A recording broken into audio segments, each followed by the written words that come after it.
अक्षरशः इतके वक्ते लेकरं जन्मतात आई वडिलांच्या पोटाला की आई वडिलांना असं वाटतं की जगाव का जगू नये. इतके वक्ते लेकरं जन्मतात. मुळाच्या पोटी केरसुनी. केरसुनी तर बरी तिनं झाडून बसते तर शांत. हे इतकं वक्त हाय. असं करायलंय 2 दिवसापासून. बापाला आमच्या इतका त्रास देऊ लागलाय. जगो का मरो असं करायलंय.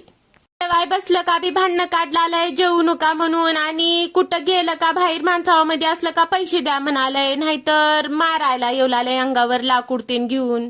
अन्न घेतलेलं ताटलीमध्ये खाऊ देत नाहीत चुकानं, तर काय अर्थ आहे असल्या लेकरांनाच राहावं किंवा न राहावं. माझे लेकरं घरी बसून कंटाळे होते कारण की त्यानं दिवसभर आम्हाला भांडणं काढलं होता. मग लेकरं म्हणत होते घरला आलं काही बाबाला मारताय प्रदीप बाबाला प्रदीप बाबा मारताय. लेकरं तर गेले होते आवाच्या इकडं. मग मी बनवले बाबाला सकाळचा स्वयंपाक आहे, पण बाबाला चावत नाही भाकर म्हणून बाबासाठी एक भाकर आणि थोडीशी चटणी बनवली आणि थोडा भात होता. मग चहा करून दिले गरम गरम बाबाला. मग असं गेला माझा दिवस. खरोखर देव असल तर असल्या वक्त्या लोकांना सजा दिली पाहिजे, आणि ते देणार कधी ते तर माहिती नाही. आमच्या पुढे तर देवानं सजा दिलेलं कधीच ऐकलेलं नाही आम्ही. पण असल्या लोकाला खरोखर